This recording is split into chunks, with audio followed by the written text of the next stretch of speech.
Hi students, ಬನ್ನಿ ಇವತ್ತಿನ class ತುಂಬ ವಿಶೇಷವಾಗಿದೆ. बहुत ख़ास बात है आज. हर एक स्टूडेंट, जो भी स्टूडेंट चाहे वो एसएसएलसी हो, चाहे पीयूसी कर रहा हो, चाहे डिग्री हो, चाहे आईएएस हो, चाहे आईपीएस हो, चाहे जो भी एग्ज़ाम हो, कामयाबी होना रहा क्या करना है उसके बारे में आज हमें डिस्कस कर रही. अब हमें कन्नड़ में एक 3 लाइन्स हैं, पढ़कर हमें आज की क्लास स्टार्ट कर डालेंगे. ये लाइन्स को गौर करो. ಸಂಸಾರವೆಂಬುವುದು ಸಾಗರ ಹೊಳೆಯಪ್ಪ, ಈಸಬಲ್ಲವನಿಗೆ ಎದೆಯುದ್ದ ನನಕಂದ, ಓದುಬಲ್ಲವನಿಗೆ कैलास. करको बोल को ही जनपदरू फोक लिटरेचर में बहुत प्यारे अल्फाज हैं. संसार करने की चीज़ में जो तैरना है ना, ये समंदर में तैरने के बराबर. जिसे तैरना आता है उन्हें बच जाता है, जिसे तैरना नहीं आता है उन्हें डूबकर मर जाता है. वो दो बल्लवन के कैलास का तो जो पढ़ता है उसे बेहतरीन इज़्ज़त मिलती है. Kailash means heaven. यहाँ हेवन का तो जन्नत मिलती है करको नवे, जन्नत के जैसा आसानी के साथ ज़िंदगी गुजारे जा करको बोल को ही. इसलिए खूब पढ़ो, खूब पढ़ो. अगर पढ़े नहीं तो जल्दी मर जाओ. अब हमें लेट कर बिना स्टार्ट कर डालेंगे. एग्ज़ाम में कामयाब होना रहा, हमारे रिस्पॉन्सिबिलिटीज़ क्या रहना. किसके रिस्पॉन्सिबिलिटीज़? टीचर्स के रिस्पॉन्सिबिलिटीज़ हवे. टीचर्स के रिस्पॉन्सिबिलिटी के बारे में नेक्स्ट बार बात करता हूँ मैं. आज हमें बात कर रही स्टूडेंट्स रिस्पॉन्सिबिलिटी हर एक एग्ज़ाम में, और खुसूसन एसएसएलसी स्टूडेंट्स के खातिर ये वीडियो मैं बना रहा हूँ. फर्स्ट पॉइंट ऑब्जर्व करो.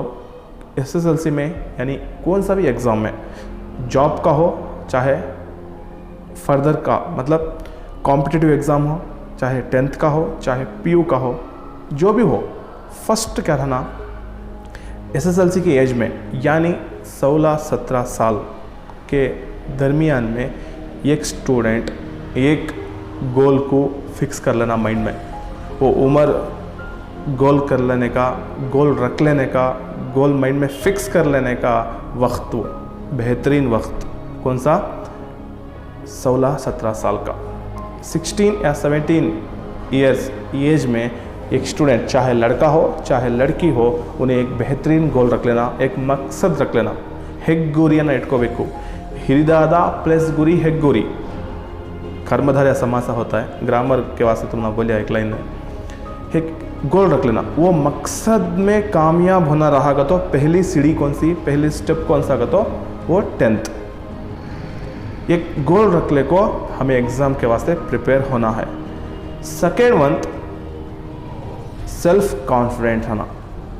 मैं कामयाब होता हूँ, मुझे अल्लाह मदद करता है, मैं मेहनत करता हूँ करने का कॉन्फिडेंट उसे रहना. 6 सब्जेक्ट्स के ऊपर, ख़ासकर 4 सब्जेक्ट्स में 100 को 100 मार्क्स लेने की कोशिश करना. वो कौन से है?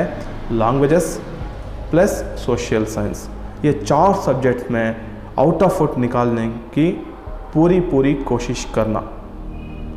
फ़िलहाल को 2021-22 एकेडमिक ईयर में सिर्फ 50 दिन या ज़्यादा से ज़्यादा 1.5 महीना बाकी है. वत्ताज आज भी कोशिश करेगा तो आप कामयाब हो सकते हैं. इसी खातिर कॉन्फिडेंट करने का इम्पोर्टेंट. कभी भी हमें नाराज़ नहीं होना, कभी भी उदास नहीं होना.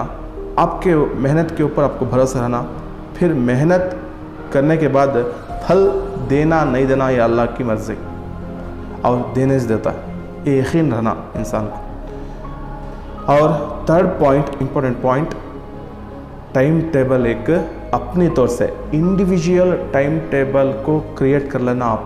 आप की स्कूल जो भी हो, आप स्कूल की टाइमिंग्स छोड़कर मैं मॉर्निंग कितने बजे उठना है, कितने बजे सोना है, इसके दरमियान में मैं कौन से वक्त में कौन से सब्जेक्ट पढ़ना है. एक रोज़ाना मैथ्स, साइंस, कन्नड़ा को ज़्यादा इम्पोर्टेंस देने की आदत डाल लो. एक आपका टाइम टेबल आपके वक्त के मुताबिक, आपके ज़रूरत के मुताबिक आप क्रिएट कर लो. उसके तहत आप पढ़ने की आदत डालो. और 4th पॉइंट, जब भी पढ़ने बैठते हैं आप, समझ रहे, एक साइलेंट एरिया में बैठना. चाहे कॉरिडोर हो, चाहे बालकनी हो, चाहे रूम हो, वो रूम में टीवी नहीं रहना, बाजू मोबाइल नहीं रहना, और ज़रूरी है पानी का बॉटल रहना बाजू। मेहनत करना, पानी का बॉटल मतलब पानी जितना पीती पढ़ने के वक्त में उतना अच्छा सेहत को भी और मेमोरी को भी।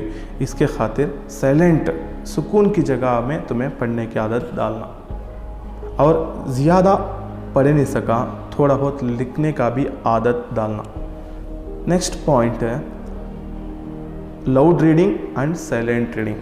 कुछ खासकर गर्ल्स लाउड रीडिंग करते रहती, ज़ोर से बकते रहती, ज़ोर से पढ़ते रहती।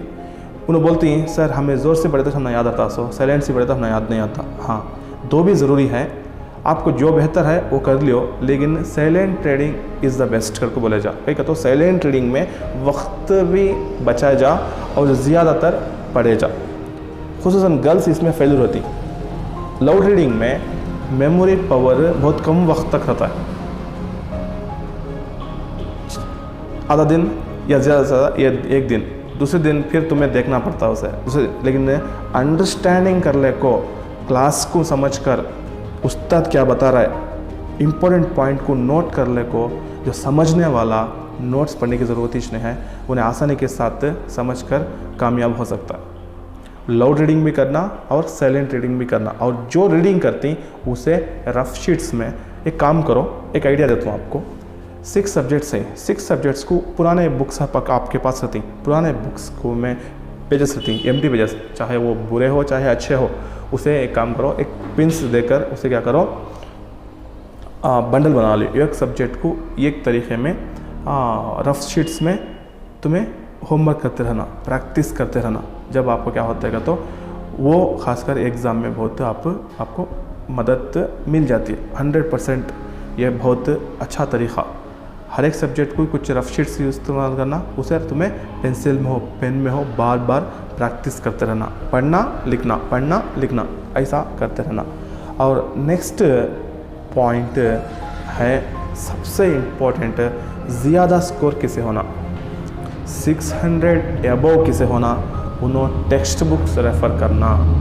बहुत सारे बच्चे गाइड्स इस्तेमाल करती हैं, नोट्स इस्तेमाल करती हैं, ज़रा बच्चे जेरॉक्स कराती हैं, ज़रा बच्चे कौन सी की स्कूल कॉलेजेस के इम्पोर्टेंट क्वेश्चंस छोड़ा ली होती है, पासिंग पैकेज छोड़ा ली होती है, वो तुमना क्वेश्चंस बहुत सारे काम नहीं आते। मैक्सिमम मेरे ख्याल से 20 to 30% यूज़ होता है उताचे, और तुमना 70% वो मिसयूज़ होता है। तुमना यूज़ होना का तो तुम्हें ख़ास कर स्कोर ज़्यादा करना का तो 6 सब्जेक्ट्स में भी टेक्स्ट बुक को रेफ़र करो, टेक्स्ट बुक पढ़ो, और खुसूसन ग्रामर पॉइंट्स को अच्छा देखो। लेसन्स के बाद ग्रामर आता है, वॉच एग्जाम्पल्स उन एग्ज़ाम में भी पूछता सो, इसे खासकर डालो। नेक्स्ट सबसे अहम पॉइंट है हैंड राइटिंग। हैंड राइटिंग किसकी अच्छी रहती है, उन्हें चाहे कम पढ़ा रहो, रीडिंग कम रहता है लेकिन उसके मार्क्स ज़्यादा रहती हैं। हमें सोचे रहती हैं मेरे पास देखो लिखा उन्हें, एग्ज़ाम कल था आज पढ़ा उन्हें, लेकिन मेरे से ज़्यादा मार्क्स आ गया उसे। क्यों आगे रहती? Hand writing is the most important in exam, बहुत इम्पॉर्टेंट है हैंड राइटिंग। यहाँ तक मानो झूठ नहीं हो सकता, कभी कभी हैंड राइटिंग इंसान को फ़िदा बना डालती है। रॉन्गिश लिखे रहते पढ़ने नहीं जाते हैं, हैंड राइटिंग की मजबूती देखकर उसे हमें मार्क्स दे डालती। और लिखते वक्त एग्ज़ाम पेपर्स में लिखते वक्त पंचुएशन से बहुत important, underlines important, apostrophes important, single apostrophes, double apostrophes, stars, main words को हाईलाइट करना, दूर लिखना, ओवर राइटिंग नहीं करना, ये खासकर ज़्यादा मार्क्स लगाने में मदद कर डालती है। और नेक्स्ट पॉइंट है हेल्थ, आरोग्य अगर बुलाती है हमें, हेल्थ के ऊपर बहुत तवज्जो देना। एग्ज़ाम जब भी करीब हैं, 1 मंथ 2 मंथ्स हैं, खासकर मोबाइल से दूर रहना। मोबाइल नज़दीक रहा का तो हम ना सीधा नींद नहीं आती, रेडिएशंस हमारे आसपास घेर रहती, नेट ऑन करना, रात के 11-12 बजे तक मोबाइल देखना, ये बच्चे खुद भी अच्छा नहीं होते और दूसरों को भी अच्छा होने नहीं देते। इसके खातिर जल्दी सोना, जल्दी उठने की आदत डालियो। वो ज़रा बोलती 12 बजे तक पढ़ो, 1 बजे तक पढ़ो, बिल्कुल झूठे। मैं यकीन ही नहीं करता इस बात को, समझ में रहा है। 11 बजे तक पढ़ो या 10:30 बजे तक पढ़ो, बस काफ़ी है। लेकिन कितना पढ़ी, कितना याद है करने का इम्पोर्टेंट है, कितना वक्त पढ़ी करने का इम्पोर्टेंट नहीं है। सुबह में उठो, 5 बजे उठो, नमाज़ पढ़ो, नमाज़ पढ़ने के बाद किताब खोलो, आपको अल्लाह की मदद भी आ जाती है। नेक्स्ट, एग्ज़ाम्स के करीब आप डिस्टिंक्शन आना चाहते हैं, 600 से ज़्यादा आना चाहते हैं, मिनिमम रोज़ाना 5 to 6 आवर्स पढ़ना। 5 to 6 आवर्स आप स्कूल का पढ़ाई छोड़कर बोल रहा हूँ समय, एक्सक्लूड करके बोल रहा हूँ समय, जो इवनिंग वक्त होता है, मॉर्निंग वक्त होता है। हमेशा नहीं पढ़ते माँ, हमेशा नहीं पढ़ते बा, कुछ साल पढ़ लेते हो ना, 6 साल, ज़्यादा से ज़्यादा से 7-8 साल। उसके बाद आप पढ़ाने जाते हैं, आपको जॉब मिल जाता है, आप तब तुमने जो पढ़े नहीं रहते हैं उन्होंने खून के आंसर होती, काश मैं पढ़ लिया तो अच्छा रहता। इसके खातिर आप खूब मेहनत करो। और next point, old question papers, हಳೆಯ ಪ್ರಶ್ನೆ ಪತ್ರಿಕೆಗಳು। अब जो पैटर्न है SSLC का वो 17-18 के बाद में चेंज हुआ। 17-18 के अव्वल पैटर्न अलग था, यानी मल्टीपल चॉइस 12 थे पहले, 12 थे, लेकिन उसके बाद 4 कर को है। 18-19 के बाद या 19-20 के बाद, 19-20 और लास्ट ईयर का तो आपको यूजेज नहीं होता, यूज़ होता है 1 मार्क्स की खातिर यूज़ होता है। और मॉडल क्वेश्चन पेपर्स, कुछ 2-3 साल के मॉडल क्वेश्चन पेपर्स को इकट्ठा करो, जिससे पास करना मुश्किल है कन्नड़ा सब्जेक्ट, उन्होंने 2-3 ईयर्स के क्वेश्चन पेपर्स देख लेते, तो मतलब ये सिलेबस के उन्होंने पास हो जाती। पूरी नोट्स, पूरी ग्रामर पढ़ने की ज़रूरत नहीं है, कम वक्त है, शॉर्ट एंड स्वीट से पढ़ो, स्मार्ट वर्क करो, आप कामयाब हो जाती। इसलिए पुराने क्वेश्चन पेपर से बहुत इम्पोर्टेंट। और दूसरा पॉइंट है टीचर्स का गाइडेंस, शिक्षकर मार्गदर्शन। जो सिलेबस में समझ में नहीं आ रहा है वो उनके पास जाकर मालूम कर लेना, पूछना, डाउट्स को क्लियर कर लेना। ज़रे बच्चे शर्म के मारे कांड लाती कि क्या कर डालती कि मेरी इज़्ज़त क्या होती है करके क्वेश्चंस नहीं करते क्लासेस में, उनको बहुत नुकसान होता है। आपका राइट सवाल करना, हमारी ज़िम्मेदारी बताना। इसलिए आपका डाउट जो भी है सिलेबस में उसे खुसूसन आप पूछकर मालूम करो और इम्पोर्टेंट पॉइंट्स को एक रफ बुक में लिखते जाओ। नेक्स्ट, एग्ज़ाम्स करीब हुई, यानी एग्ज़ाम शुरू होगी, तब जल्दी सो जाना और सुबह में जल्दी उठना, जल्दी सोना, जल्दी उठना। और नेक्स्ट, और कभी भी भूखे प्यासे एग्ज़ाम्स को नहीं जाना, चाहे जो भी एग्ज़ाम हो, खाना खाकर या नाश्ता कर आराम से, पेट सुकून सी रहा तो माइंड वर्क करता सो। इतना भी नहीं खाना जो नींद आ जाए, 70% स्टमक को मुकम्मल कर ले को हमें एग्ज़ाम को जाना। और पानी खूब अच्छा पीना, जल्दी सोना, जल्दी उठना। सुबह एग्ज़ाम है, मैथ्स है का तो रात के 12 बजे तक पढ़ना, सुबह में तुम ना बहुत प्रेशर पड़ जाता है माइंड के ऊपर, नहीं, जल्दी सो जाना, हो सके तो 9 बजे सो जाओ। नेक्स्ट, अब एग्ज़ाम शुरू होगा अब हमें क्या करना, एग्ज़ाम शुरू होएगा तो समझ में रहा है, हमें पूरे के पूरे क्वेश्चंस को आंसर्स देने की कोशिश करना। पहले कौन सा आता है वो बेहतर तरीके से लिखना। फर्स्ट पेज, सेकंड पेज में इम्प्रेशन हमें बढ़ा लेना। कभी भी फर्स्ट पेज, सेकंड पेज में ओवर राइटिंग करना, वाइटनर इस्तेमाल करना, क्यों मिला हूँ आड़े टीड़े लिख डालना, ऐसा नहीं करना। फर्स्ट पेज में जैसा first impression is the best impression बुलाते हैं, ऐसा फर्स्ट पेज, सेकंड पेज मायने रखता है। समझ में रहा है? आराम से लिखो, दूर दूर लिखो, कंजूसी मत करो।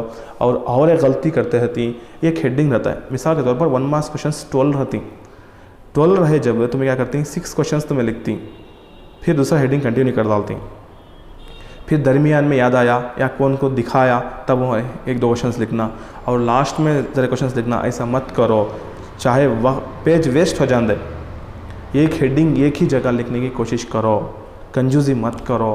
इससे आपको मार्क्स कट नहीं होते, आने के चांसेस रहती। और एग्ज़ाम्स के करीब चाहे जो भी एग्ज़ाम लिखने जा रही, फर्स्ट अल्लाह से मदद मांगो।